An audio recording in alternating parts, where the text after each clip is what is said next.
Bonjour aux téléspectateurs qui sont présents dans la salle et ceux en différé. Donc, l'Assemblée d'aujourd'hui, c'est celle d'une Assemblée ordinaire là, du 16 octobre 2023 qui débutait à 20 h. Donc, je vous rappelle en ouverture d'Assemblée que nous sommes en période électorale. Donc, allez jusqu'au 20 octobre de cette semaine. Donc, vendredi de cette semaine, là, vous pouvez déposer votre candidature pour le siège numéro 6. Donc, jusqu'à présent, on a 2 candidats qui ont manifesté leur intérêt pour le poste. Donc, M. Francis Lavoie et M. Jean-François Lavoie. Donc, nous aurons des élections là, dans les prochaines semaines pour établir la personne qui va occuper le poste du siège numéro 6.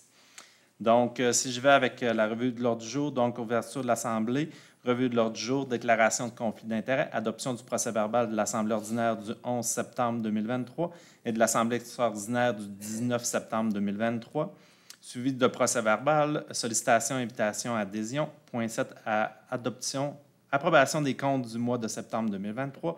Point 8, autorisation de facture de 25 000 et plus.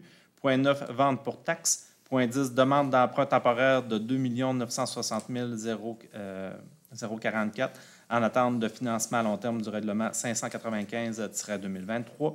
Point 11, adoption du règlement numéro 600-2023, modifiant le règlement numéro 399-2009, décrétant l'imposition d'une taxe aux fins de financement des centres d'urgence 911. Point 12, quai et loisirs Normandin, autorisation d'aide financière.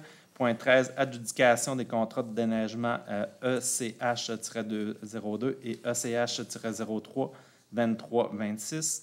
Point 14, adjudication du contrat d'entretien ménager de l'hôtel de ville et du garage municipal. Point 15, vente partagée de terrain, lot 3 303 924. Point 16, avis de motion, projet de règlement numéro 601-2023, modifiant le plan d'urbanisme numéro 423-2011, à approbation du règlement par la même occasion. En point 17, point 18, avis de motion, projet de règlement numéro 602-2023, projet particulier de construction, de modification ou d'occupation d'un immeuble PPC-moi. Donc, l'avis de motion. En point 19, ça va être l'adoption du projet de règlement numéro, la première lecture. Point 20, renouvellement du programme de la taxe sur l'essence et la contribution du Québec 24 à 28. Point 21, règlement d'un lot projeté pour l'implantation de la caserne.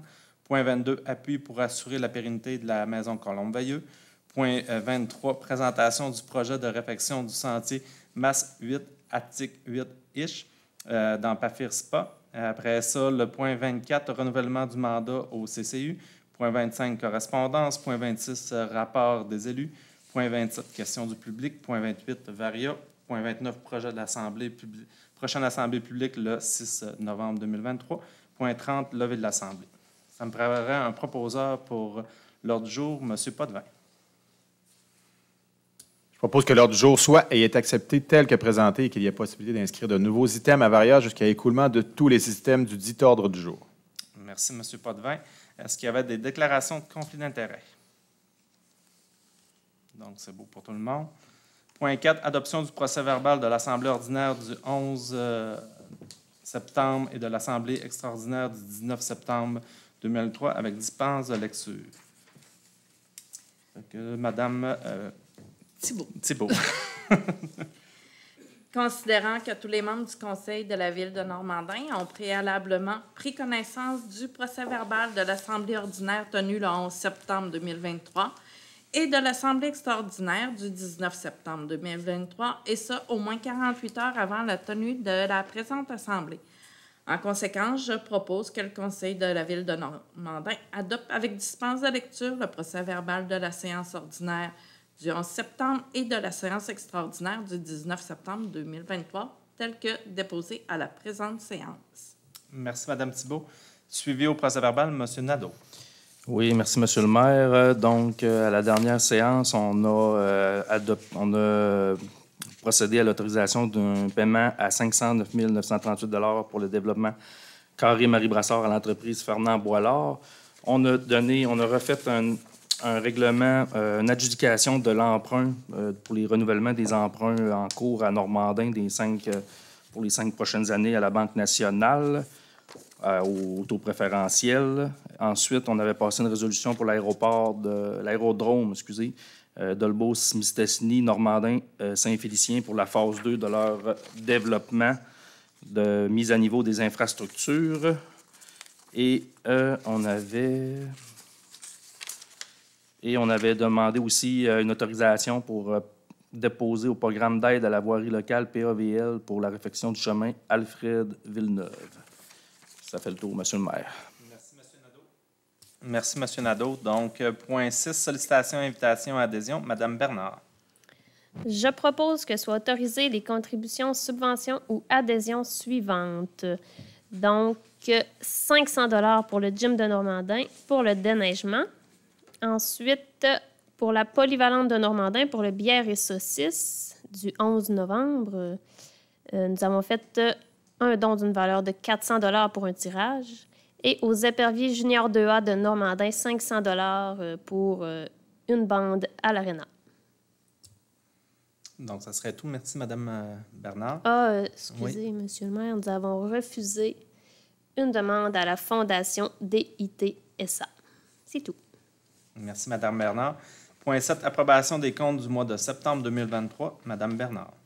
Considérant que les élus responsables ont analysé les comptes du mois de septembre 2023 et que tout est conforme aux politiques actuellement en vigueur inhérents aux achats et dépenses, considérant qu'il y a lieu d'accepter les comptes du mois de septembre 2023 et d'entériner les comptes préautorisés et ou contractuels, le tout selon la liste remise à tous les élus par le directeur financier de la Ville de Normandin. En conséquence, je propose que le conseil municipal approuve et entérine le paiement des salaires, des allocations de dépenses, des achats ainsi que les comptes contractuels et ou préautorisés du mois de septembre 2023 pour un montant de 659 339,63 $, le tout tel qu'il apparaît sur les listes préparées en détail et déposées à chacun des membres du conseil de la Ville de Normandin après avoir été vérifié par l'élu mandaté à cette fin. Merci, Mme Bernard. Point 8, autorisation des factures de 25 000 et plus. Mme Bernard. Considérant l'article 477.1 de la loi sur les cités et les villes, je propose que le conseil municipal autorise le paiement de 31 531,32 $ pour la surveillance du chantier Marie Brassard à MSH Service Conseil. Donc, merci, Mme Bernard. Donc, on vient payer une partie là, de la surveillance là, qui est faite là, sur le chantier de la rue qui est en cours de construction. Donc, point 9, vente pour taxe, Mme Darvaux. Considérant que le conseil municipal peut, conformément à l'article 512 de la loi sur les cités et villes, procéder à la vente d'immeubles pour défaut de paiement de taxes municipales et scolaires à l'enchère publique. En conséquence, je propose que les immeubles devront être vendus à l'enchère publique figurant à l'annexe de la présente résolution, que le directeur général et greffier de la Ville de Normandin procédera à la vente des immeubles pour défaut de paiement de taxes selon l'article 513 et suivant la loi sur les cités et villes, le 8 décembre 2023 à 10 h à la salle du conseil municipal située au 1048 rue Saint-Cyril à Normandin. Que M. Robin Tremblay, directeur des finances, soit mandataire en vue d'acquérir pour et au nom de la Ville de Normandin tout immeuble qui ne trouvera pas adjudicataire lors de la vente pour taxes due et devant se tenir à la salle du conseil au 1048 rue Saint-Cyril à Normandin. Que M. Robin Tremblay ne sera pas tenu de payer immédiatement le montant de l'adjudication, que ce dernier ne pourra enchérir au-delà du montant des taxes en capital, intérêt et frais, plus un montant satisfaisant à toute dette, privilège antérieur ou égal à celui des taxes municipales. Donc, à chaque année, quand ça fait plus de 3 ans, il faut qu'on aille en paiement, en vente pour taxes. Les gens ils ont quand même la possibilité de se présenter là, pour venir faire une offre ou payer avant qu'on en arrive à ça. Fait qu'ils ont un certain délai. Puis je pense qu'ils ont même un an aussi là, pour un coup. Même si, mettons, la Ville, c'est elle qui remporterait la mise, bien, ils ont 1 an pour payer leur dette de taxes et conserver leur maison. Sinon, exactement. C'est terminé. Donc, vous faites un très bon résumé. Donc, c'est les dossiers qui ont plus de 3 ans d'arriérage pour leurs taxes.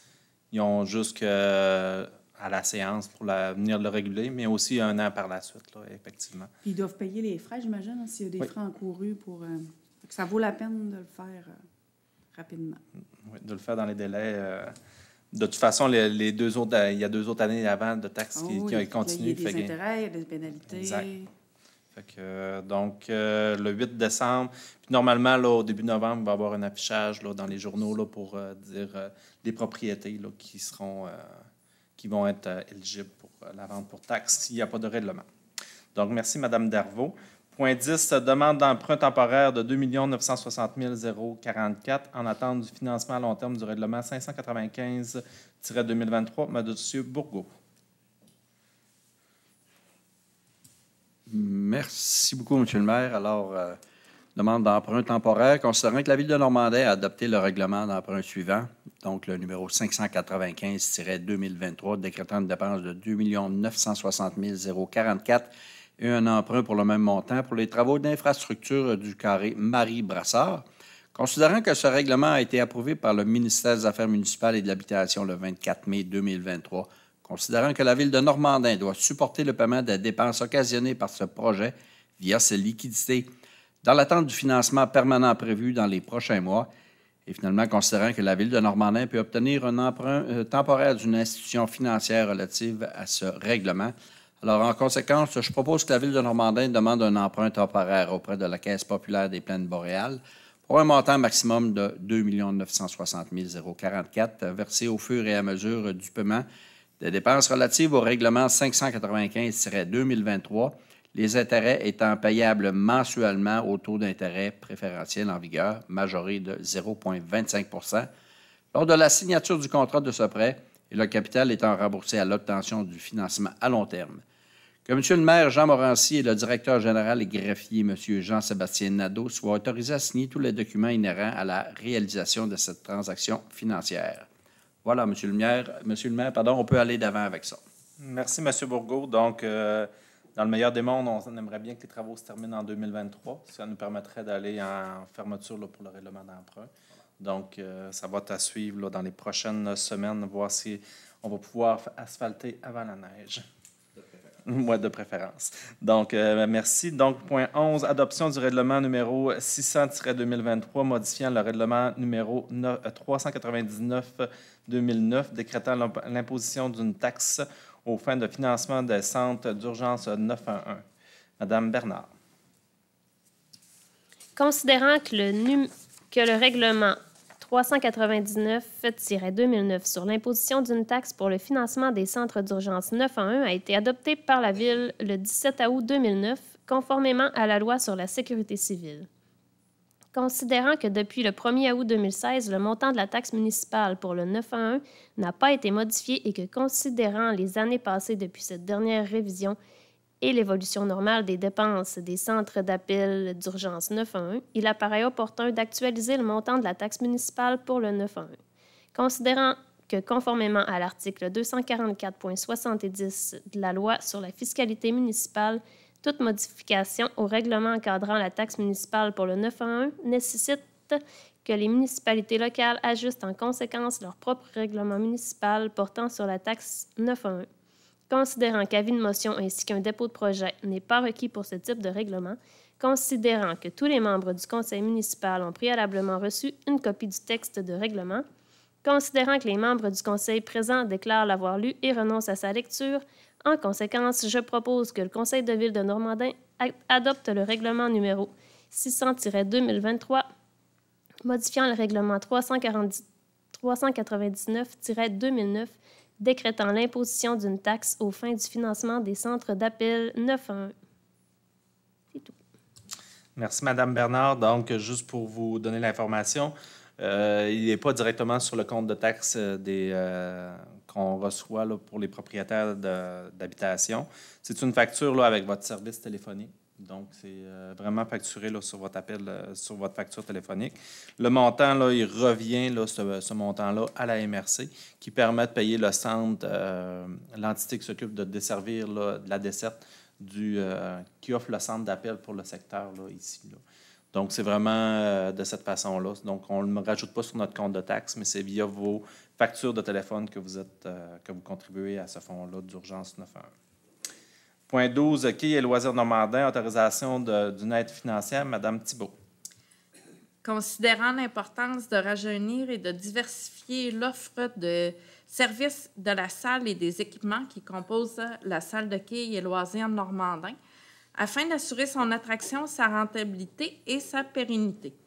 Considérant que Quilles et loisirs Normandin est le seul établissement qui offre une gamme variée de loisirs dans le secteur géant, qui regroupe 5 municipalités, considérant la demande d'autorisation de dépôt au Fonds de vitalité du milieu volet 1 de Quilles et loisirs Normandin, en conséquence, je propose que le conseil municipal accepte de présenter le projet de rajeunissement de l'offre et services de la salle et des équipements de quilles et loisirs Normandin au comité d'investissement territoire de la MRC de la Maria-Chapdelaine et que dans le cas où la demande est toujours nécessaire et qu'elle est jugée favorable, que le montant de 5 000 $ soit pris à même la contribution à la vitalité du milieu de la ville de Normandin. Merci, Mme Thibault. Donc, c'est un beau projet que Quilles et loisirs nous ont déposé, qu'on a pris connaissance. Ils sont en cours de recherche de financement. Donc, c'est donner leur appui ce soir. Je vous invite aussi, les gens que ça intéresse, là, il y a une assemblée extraordinaire demain soir là, à la salle de quilles. Ils ont des défis à relever là, présentement, dont le défi de main-d'œuvre qui crie un petit peu dans tous nos organismes aussi. Donc, on a des enjeux par rapport à ça pour assurer l'ouverture là, de façon régulière là, dans les heures qui ouvrent. Donc, j'invite les gens qui sont intéressés, là, peut-être demain soir, là, à se présenter là, à leur assemblée extraordinaire qui va avoir lieu. Puis, on leur souhaite là, que ce beau projet-là se réalise et ils ont l'appui là, du conseil de ville en même temps. À 19h, M. le maire. À 19h demain soir? Excellent. Donc, point 13, adjudication des contrats de déneigement EC-02 et ECH-03 2023-2026. Madame Darbo. Donc, on a deux contrats. Le CH-02 qui concerne les rangs 5, 8, 10 et Nord. On a eu 2 soumissionnaires. Gelevec Terrassement pour 88 000. On a de 2023 à 2026, donc 3 années. Première année, 88 000, la deuxième, 93 000, la troisième, 97 000, comparativement à Fernand Boilard Incorporé pour 73 500, 74 000, 74 500. Donc, Gelevec Terrassement, on en a pour 278 000, comparativement à Fernand Boilard qui est à 222 000 pour les 3 années. Ensuite de ça, le ECH-03, c'est pour le périmètre urbain.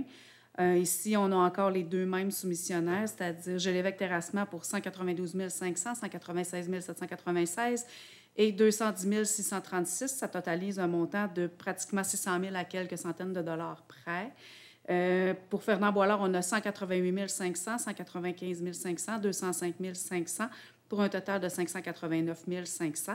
Alors, je propose que le Conseil accorde pour le premier contrat, c'est-à-dire le ECH-02, pour le secteur des rangs 5, 8, 10 et Nord, au plus bas soumissionnaire conforme, c'est-à-dire Fernand Boilard, pour un total de 222 000, plus les taxes pour les 3 années, le tout selon les informations apparaissant sur la soumission déposée le 28 septembre 2023. Pour ce qui est du contrat de déneigement ECH-03, je propose que le Conseil, encore là, aille avec le plus bas soumissionnaire, c'est-à-dire Fernand Boilard, pour un total du coût de 589 500 plus les taxes pour les 3 années, le tout selon les informations apparaissant sur la soumission déposée le 28 septembre 2023. Les 2 soumissionnaires étaient conformes aussi. C'est vraiment une lutte égale. C'est les prix qui ont fait la différence. Excellent. Merci, Mme Darvaux. Donc, la neige s'en vient tranquillement. Vous penserez à changer de vos pneus? Point 14. Monsieur le maire, petite question. Oui. On parle aussi du rang 5. Est-ce que c'est une erreur de frappe ou le rang 4, on l'appelle le rang 5? C'est une bonne question parce que le rang 4 est peut-être, ça doit être le rang 5 là, qui est vraiment la portion là, où les Berniers puis les Larouches. Tandis que le rang 4, lui, doit être un autre contrat qu'on a. Il faudrait vérifier correctement. Mais moi, je pense qu'il est peut-être inclus là, dans un autre contrat là, pour le rang 4. Là. Merci beaucoup. Ça fait plaisir, mais je ne suis pas certain de le... Donc, point...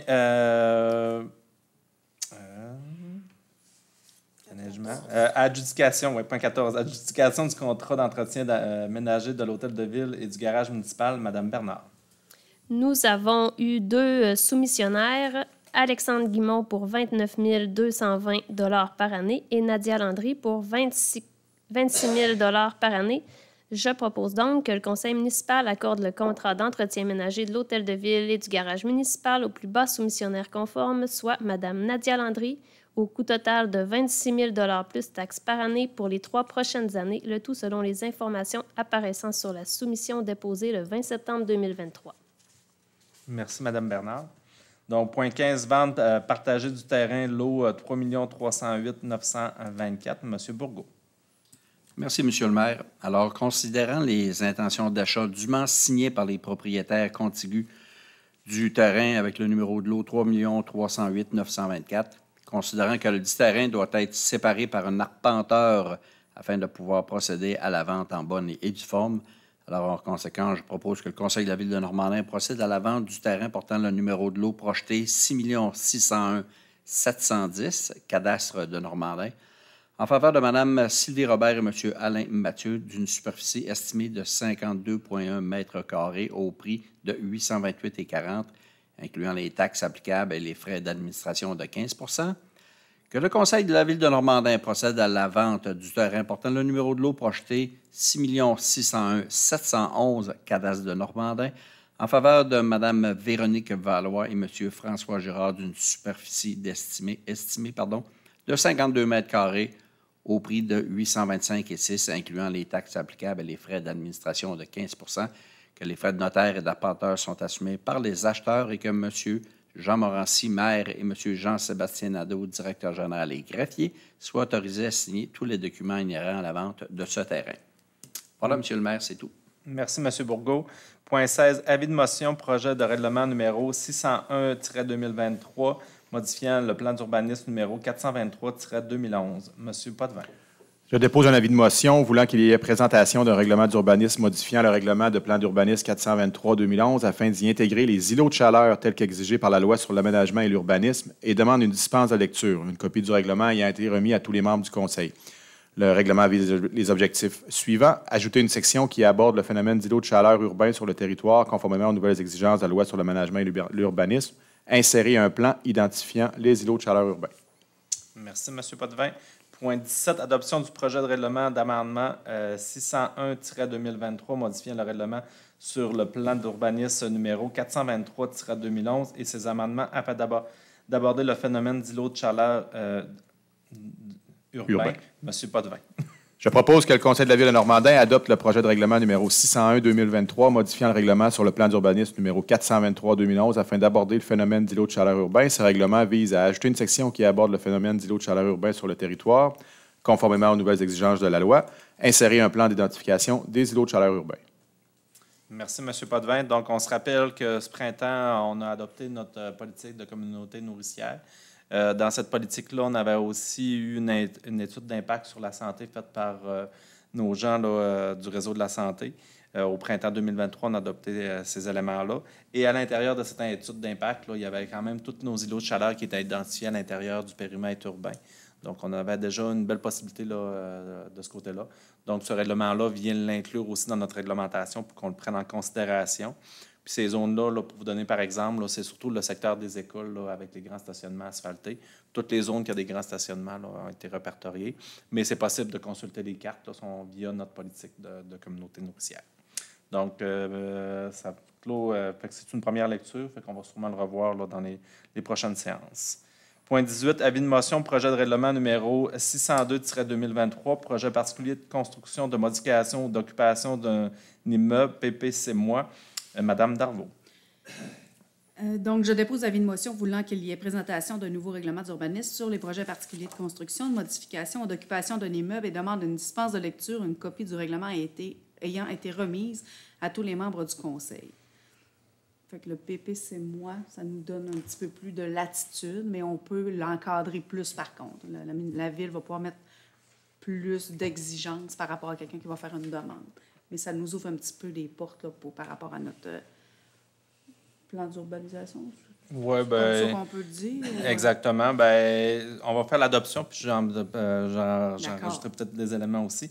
Donc, le point 19, là, c'est une première lecture également. Adoption du projet de règlement numéro 602-2023, projet particulier de construction, de modification, d'occupation d'un immeuble, PPC-moi. Madame Darvaux. Je dirais que tout a été dit dans le titre, mais je propose que le Conseil de la Ville de Normandin adopte le projet de règlement numéro 602-2023, projet particulier de construction, de modification ou d'occupation d'un immeuble, PPC-moi.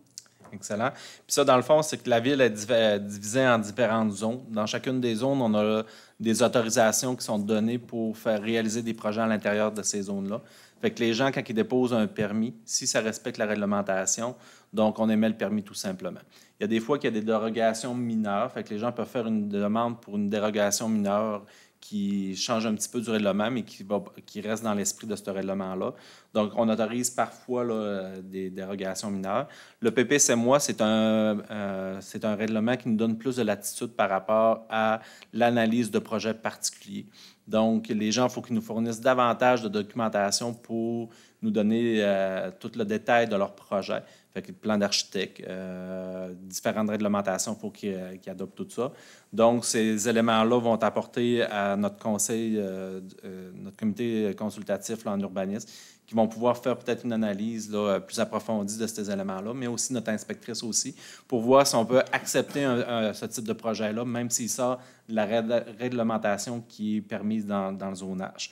Donc, ça nous vient nous donner un petit peu plus de latitude pour accepter des nouveaux projets qui pourraient sortir de l'esprit de la zone qu'on a fait. Donc, c'est plus exigeant au niveau des exigences à rencontrer. C'est plus dispendieux aussi pour l'analyse parce que ça demande beaucoup plus de travail au niveau de l'inspection. Puis ça nous permet de ne pas changer le zonage, tout simplement. Parce qu'il y a des fois, dans le passé, on a fait des modifications. Rappelez-vous, là, pour la Maison des Jeunes, le printemps dernier, on a été obligé de modifier le zonage pour permettre la Maison des Jeunes qu'elle puisse se réaliser là, près de l'Église. Donc là, ça nous permettrait, avec un PPCMOI, d'autoriser là, certains éléments.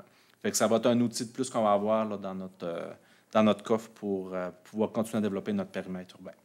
Donc, voilà. Point 20, renouvellement du programme de la taxe sur l'essence et la contribution du Québec 24-28, Madame Darvaux. Communément appelée la TEC.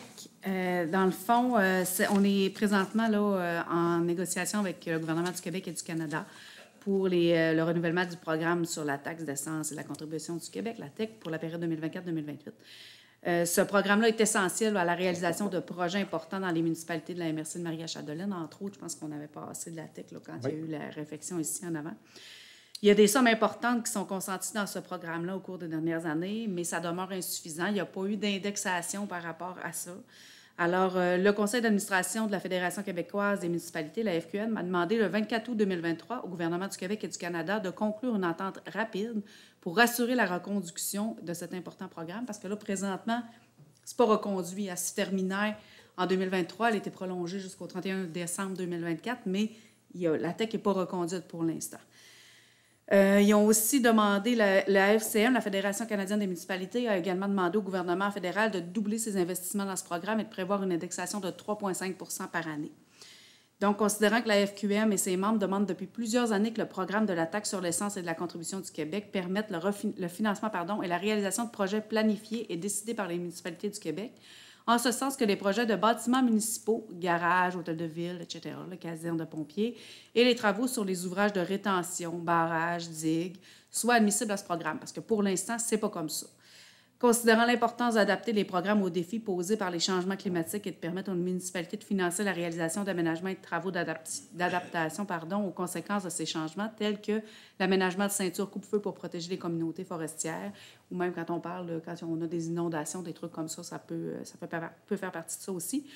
Considérant que la reddition de comptes lors de la réalisation de projets est lourde, très lourde pour les municipalités de la MRC, considérant que les négociations doivent aboutir impérativement au début de l'automne 2023 parce qu'il va y avoir les budgets, pour assurer sa mise en œuvre le 1er janvier 2024 et pour permettre aux municipalités de prévoir les investissements dans leur budget, considérant que les sommes consenties à ce programme doivent être exemptes de toute nouvelle obligation ou condition pour assurer sa réussite. En conséquence, je propose que le Conseil de la municipalité de Normandin demande au gouvernement du Québec et du Canada de conclure dès le début de l'automne une nouvelle entente fédérale-provinciale pour le renouvellement du programme de la taxe sur l'essence et de la contribution du Québec, la TEC, pour la période du 1er janvier 2024 au 31 décembre 2028, d'augmenter les sommes disponibles aux municipalités du Québec et de prévoir une hausse annuelle de l'enveloppe pour la durée de l'entente afin de couvrir l'augmentation des coûts, de n'ajouter aucune reddition de compte, obligation ou conditions additionnelles aux municipalités dans l'application du programme, de permettre le financement de projets de bâtiments municipaux, des ouvrages de rétention et des quais, propriétés de municipalités dans les travaux admissibles, de rendre admissibles les projets de prévention, d'aménagement et de travaux d'adaptation aux conséquences des changements climatiques, de transmettre copie de la présente résolution au ministre des Finances du Québec, M. Éric Girard, à la ministre des Affaires municipales et de l'Habitation du Québec, Mme André Laforêt, à la vice-première ministre et ministre des Finances du Canada, l'honorable Chrystia Freeland, au ministre du Logement, de l'Infrastructure et des Collectivités du Canada, l'honorable Sean Fraser, au ministre des Transports et lieutenant du Québec, l'honorable Pablo Rodriguez, à la députée Nancy Guillemette de la circonscription de Roberval à l'Assemblée nationale, au député de Lac-Saint-Jean, M. Alexis Brunel-Duceppe, à M. Jacques Demers, président de la Fédération québécoise des municipalités, et à M. Scott Pierce, président de la Fédération canadienne des municipalités. Voilà. Merci, Mme Darvaux. Donc, c'est une grande résolution, mais elle est importante pour nous. Le prolongement, c'est vraiment intéressant qu'elle soit prolongée en 2024. Ceci étant dit, il faut qu'il nous reste de la tech à investir. Puis présentement, nous, à Normandin, l'ensemble de la tech est investi. Donc, c'est sûr que pour 2024, là, si on n'a pas de confirmation de nouvelles... Bien, exactement, parce que les projets d'investissement devront être assumés à 100 % contrairement à la tech qu'on peut utiliser. J'étais au congrès de la FQM là, à la fin septembre, puis au congrès, là, on en discutait. Ce type de la tech peut être jumelé avec d'autres programmes, dont le Praxim, que lui, il vient plus au niveau, le Primo, plutôt, que lui, c'est plus au niveau de l'eau potable.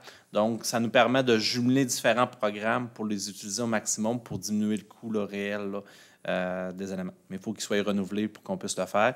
Donc, c'est un petit peu là, dans ce sens-là là, qu'on rajoute une pression supplémentaire en acceptant cette résolution-là ce soir. Donc, point 21, réservation d'un lot projeté pour l'implantation de la caserne. Madame Thibault. Considérant que l'actuelle caserne située à Normandin est désuète et que des espaces de bureaux et d'entreposage supplémentaires sont nécessaires pour que la Régie exerce les activités relatives à l'ensemble de ses objets et à son administration générale, il y a donc lieu de construire un bâtiment portant une caserne, des espaces d'entreposage et de bureaux. Considérant la résolution 2023-141, prise en juin 2023, acceptant le règlement d'emprunt numéro 15-2023 pour couvrir les frais de services professionnels pour la conception de plans et devis de construction d'une caserne et ses services municipaux. Considérant que des changements au règlement d'urbanisme et de zonage et du plan d'aménagement d'ensemble pour rendre la zone apte au développement commercial et industriel sur les terrains en façade des Grands Jardins normandins sont présentement en vigueur suite à l'adoption des règlements 597-2023, 598-2023 et 599-2023. Considérant que le conseil municipal de la ville de Normandin a évalué l'implantation possible de la future caserne sur le lot projeté numéro 3 d'une dimension de 6 873,8 m² du projet de morcellement du lot numéro 3 307 966, partie site touristique des Grands Jardins de Normandin, considérant qu'une sortie indépendante est requise sur la rue du Rocher et qu'une servitude devra être en vigueur pour l'affiche d'accueil des Grands Jardins de Normandin. En conséquence, je propose que le Conseil de la Ville de Normandin autorise la réservation du lot projeté 3 du projet de morcellement du lot numéro 3 307 966, partie site des Grands Jardins Normandins, Cadastre du Québec, en faveur de la Régie intermunicipale Géant pour l'implantation de la future caserne. Que M. Jean Morancy, maire, et M. Jean-Sébastien Nadeau, directeur général et greffier, soient mandatés pour négocier une entente avec la Régie Géant pour la vente du lot 3 307 966. Donc, la résolution, c'est vraiment là, pour continuer les démarches, voire pour céder une partie de terrain qui est en façade des Grands Jardins pour l'installation de la caserne. Le printemps dernier, l'ensemble des conseils des différentes municipalités du Géant ont été rencontrés pour présenter, voir les différentes possibilités qui s'annonçaient pour la réfection de la caserne. Donc, c'est un peu tout ça qui vient. Puis là, on est rendu à l'étape de voir au niveau du terrain pour installer le bâtiment. Donc, on est encore dans les évaluations des coûts, tout ça pour la caserne. Donc, en temps et lieu, on va sûrement voir, on va sûrement revenir pour la suite des choses. Mais là, ça fait partie des différentes étapes qu'il faut franchir avant d'arriver à la finalité de tout ça. Donc, au point 22, appui pour assurer la pérennité de la maison Colombe-Veilleux. M. Potvin. Considérant que la Maison Colombe-Veilleux offre des soins palliatifs aux personnes en fin de vie sur le territoire de la MRC de Maria-Chapdelaine, considérant que malgré un appui financier fort généreux de la population chapdelainoise à chaque année, son conseil d'administration a de la difficulté à trouver un équilibre financier, considérant que la maison ne dispose que de 3 lits et que c'est le maximum qu'il lui est possible d'avoir pour le territoire de la MRC compte tenu du ratio d'un lit par 10 000 habitants, considérant que pour l'année en cours, avec un apport prévisionnel de la Fondation de 282 000, il est estimé un déficit de près de 44 000 ce qui diminuera substantiellement le léger surplus accumulé, ce qui inquiète grandement les administrateurs de la maison, ceux de la Fondation, les élus de la MRC et la population en général. Considérant que la reconnaissance d'un financement équivalent à 4 lits par le MSSS permettrait d'assurer la pérennité de la Maison Colombe-Veilleux, en conséquence, je propose que le Conseil de la municipalité de Normandin appuie inconditionnellement les démarches du Conseil d'administration de la Maison Colombe-Veilleux de Dolbeau-Mistassini dans ces démarches auprès du gouvernement du Québec afin d'assurer sa viabilité à long terme et que la présente résolution soit adressée aux personnes concernées. Merci, M. Potvin. Donc, on sait le rôle important que joue la Maison Colombe-Veilleux dans notre MRC. Donc, elle rencontre un défi par sa grandeur et sa possibilité de développement. Donc, c'est un des moyens qu'on a trouvé là, pour l'appuyer dans leur démarche d'aller chercher du financement là, plus permanent. Donc, point 24, point 23, présentation du projet de réfection du sentier Masse 8 Atiche 8 Itch. Donc, M. Potvin. Je propose que la Ville de Normandin autorise la présentation du projet de réfection du sentier Masque 8 Attic 8-ish au ministère de l'Éducation dans le cadre du programme d'aide financière aux infrastructures récréatives, sportives et de plein air, que soit confirmé l'engagement de la Ville de Normandin à payer sa part des coûts admissibles au projet et payer les coûts d'exploitation continue de ce dernier, à assumer tout dépassement de coûts générés par les travaux et à ne pas accorder de contrat relatif à des coûts directs avant l'obtention d'une lettre d'annonce de la ministre, que la Ville de Normandin désigne M. Jean-Sébastien Nadeau, directeur général et greffier, comme personne autorisée à agir en son nom et à signer en son nom tous les documents relatifs au projet mentionné ci-dessus. Donc, merci, M. Potvin. Donc, c'est un de nos 2 sentiers là, qui est au site touristique de la Chute-à-l'eau. C'est le sentier là, des trous d'eau. C'est ça que le nom difficile à dire là, dit. L'autre jour, on a fait, petite parenthèse, on a fait dans le résumé le sentier des trous d'eau, puis tout le monde se demandait c'était quoi. Fait que là, on a décidé de ramener le vrai nom en langue autochtone. Fait que c'est vraiment celui qui est du côté, là, anciennement, là, de la tour de garde-feu, là, qui est du côté là, vers le pont là, de la petite chute à l'eau. Donc, il y avait besoin de réfection majeure. Fait qu'on va déposer dans le projet, puis par la suite, on prendra la décision de voir si on va de l'avant avec les investissements. Ils sont quand même assez importants là, au niveau de ce sentier-là. Donc, point 24, renouvellement du mandat au CCU, M. Bourgault.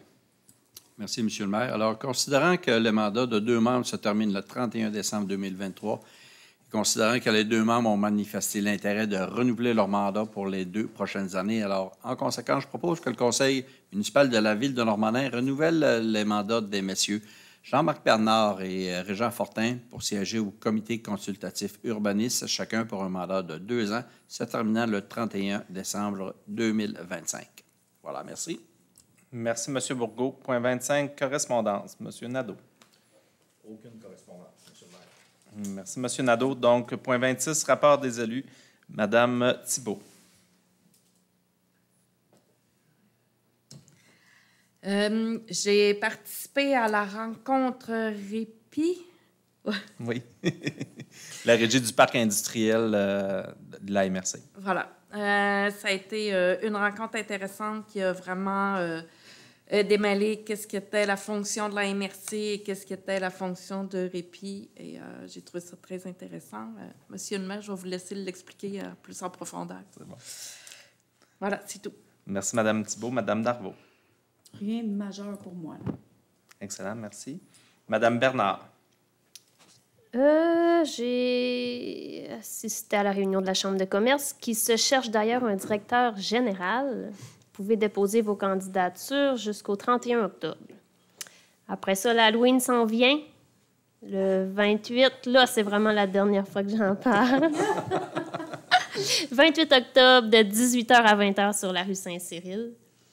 Il y avait aussi la Journée de la culture il y a 2 semaines à la Polyvalente. C'était beaucoup de belles activités.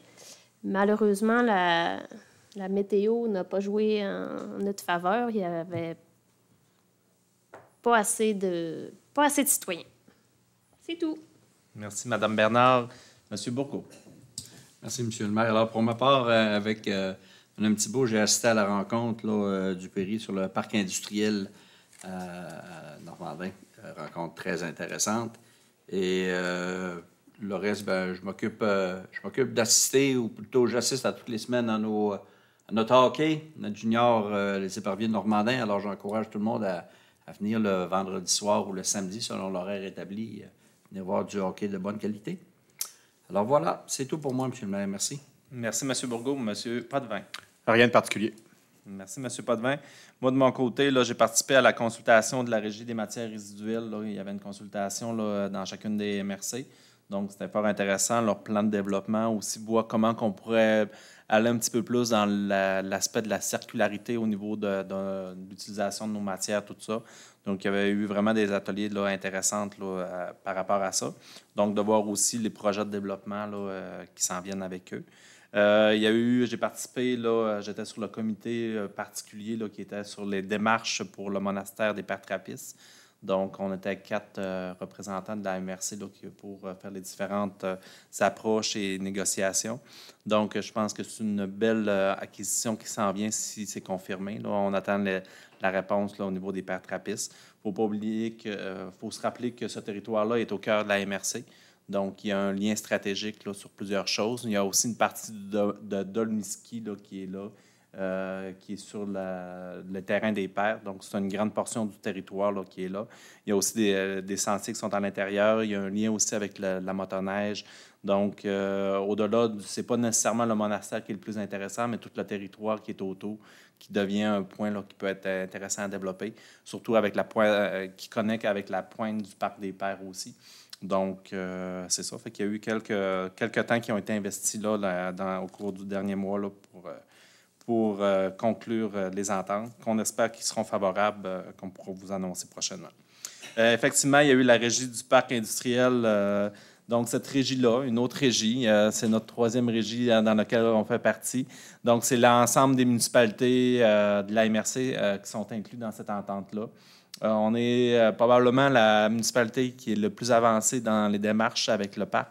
Donc, ici à Normandin, on a la congélerie L'Héritier qui est sur le territoire du parc. Ce que ça donne, c'est de nous donner un levier collectif pour l'ensemble du territoire de la MRC pour accueillir des entreprises, pour les développer, les infrastructures aussi que ça prend. Donc, cette régie-là, elle nous donne vraiment ce levier-là. Donc, pour aller un petit peu plus loin. À l'époque, quand elle a été réfléchie, c'était peut-être plus pour le projet d'aluminerie dans le nord de Dolbeau-Mistassini, justement. Le projet ne s'est pas matérialisé, mais suite à ça, il y a eu différentes avancées de réfléchir comment, au lieu d'être en compétition chacune des municipalités, est-ce qu'on peut se rassembler ensemble pour développer des espaces industriels et accueillir l'entreprise. Dans les projets aussi qui sont en développement, là, je fais aussi partie du comité de développement économique de la MRC. Donc, il y a toute la réflexion par rapport à la caractérisation du territoire qui s'en vient. Donc, voir c'est quoi les forces de notre territoire pour pouvoir se positionner également. Donc, c'est tous des éléments qui sont en place. Là. Puis la régie pourrait être un des véhicules qu'on va utiliser pour justement accueillir ces entreprises-là. Fait que se préparer pour accueillir des entreprises. Fait qu'il y a toute une philosophie qui s'en vient derrière ça. Et nous, à Normandin, là, l'idée de notre parc, c'est vraiment de se consacrer au domaine agroalimentaire. Donc, on a déjà la congélerie qui est là. Est-ce qu'il y a d'autres entreprises qu'on pourra accueillir? Bien, c'est de voir le type d'infrastructures qu'ils ont besoin pour pouvoir les accueillir. Donc, c'est vraiment du positionnement territorial pour continuer à se développer. Fait que ça a occupé une partie de mon temps également. Maria Express, dans mes nombreux chapeaux, j'ai la présidence de Maria Express. Donc, on a délégué la compétence de transport collectif et adapté à la MRC, mais c'est pas parce qu'on l'a délégué qu'on ne doit plus s'en occuper. Donc, comme représentant à la MRC, il faut s'occuper aussi de ces éléments-là, qui est normalement de notre compétence municipale. Fait qu'effectivement, il y a des bons enjeux par rapport à ça, comment on peut amener notre transport collectif sur notre territoire, d'aller un petit peu plus loin. Donc, dans le dernier mois, là, il y a eu une rencontre de fait avec Intercar pour voir les options avec eux. Puis, il y a vraiment un enjeu là, de financement là, qui est là. Fait qu'on va réfléchir à ça. Le budget s'en vient, mais je vous dirais qu'il y a des bonnes réflexions à faire là. Fait que l'année 2024 va avoir des bonnes réflexions par rapport à tout ça. Secteur touristique, il y a eu quand même des éléments là, qui ont été plusieurs éléments. J'ai participé à la rencontre du chantier touristique rural au niveau de la MRC. voir comment on peut apporter notre tourisme. Ceux qui ont lu mon mot là, du mois de septembre, là, vous avez un petit peu plus vu c'était quoi le tourisme rural. Donc, je vous aborde un petit peu dans cette optique-là. Fait que l'idée, c'est de dire, est-ce qu'on peut avoir un tourisme qui deviendrait complémentaire aux activités de nos entreprises qui sont sur notre territoire pour aller leur donner un revenu supplémentaire puis garder des services de proximité? C'est un petit peu ça, là, très, très résumé, là, le tourisme rural. Fait qu'il y a quand même des énergies là, qui sont faites là, pour réfléchir à est-ce qu'on peut aller plus loin? Est-ce que ça peut devenir un levier de développement pour notre communauté? Fait qu'il y a tous ces éléments-là qu'il faut réfléchir. On a aussi, au niveau de la régie géant, là, réfléchi là, à rajouter un nouvel objet. Donc, l'objet d'une personne, un agent touristique pour venir en support aux différentes entreprises. Fait qu'on est là-dedans là, dans les réflexions. Fait que vous allez peut-être voir passer là, dans les prochains mois là, une résolution en ce sens-là. Puis après ça, au niveau de la chute à l'eau, là, on est dans réflexion de façon constante. On est allé chercher de l'appui au niveau de la TR pour réfléchir, voir si on pourrait aller un petit peu plus loin. Ça serait quoi les options pour optimiser le site aussi? Donc, on est là-dedans aussi. Fait que vous allez avoir sûrement des choses qui vont s'en venir là, dans les prochaines semaines et moi aussi. Le congrès de la FQM, donc la Fédération québécoise des municipalités, on est 2 personnes à avoir participé comme à chaque année. Il y a moi et M. Bourgault là, qui avons participé aux différents ateliers là, à Québec là, que le congrès avait lieu. C'est toujours intéressant parce que ça nous permet de voir un petit peu plus en avance les programmes qui s'en viennent pour le gouvernement, de voir aussi les différents enjeux présentés par des experts. Donc, fort intéressant par rapport à ça. Je vous fais un petit peu grâce, là, le temps affiche. J'avais beaucoup d'éléments ce soir. Journée de la culture, effectivement, improvisation, danse, murale, projection, de la petite discussion. C'était vraiment intéressant. Là. Ça a été une belle journée de la culture là, qu'il y a. Mais effectivement, la température a joué un petit peu contre nous là, par rapport à ça. Et moi, il faisait très beau là, cette journée-là. Trop beau. Dans les autres éléments que je voulais porter à votre attention, l'Assemblée générale des Grands Jardins. Donc, demain soir également, le 17, l'Assemblée des Grands Jardins, je crois que c'est à 19h à la salle là, directement dans les Grands Jardins. Fait que je vous invite la population à participer à cette Assemblée générale-là pour en savoir un petit peu plus sur leurs beaux projets en cours de réalisation et à venir. Donc, sur ce, est-ce qu'il y avait des questions du public? Donc, pas de questions du public. Est-ce qu'il y avait des éléments pour le variable? Donc, prochaine assemblée publique le 6 novembre 2023. Donc, levée de l'assemblée à... Je propose que l'assemblée soit close à 20h49.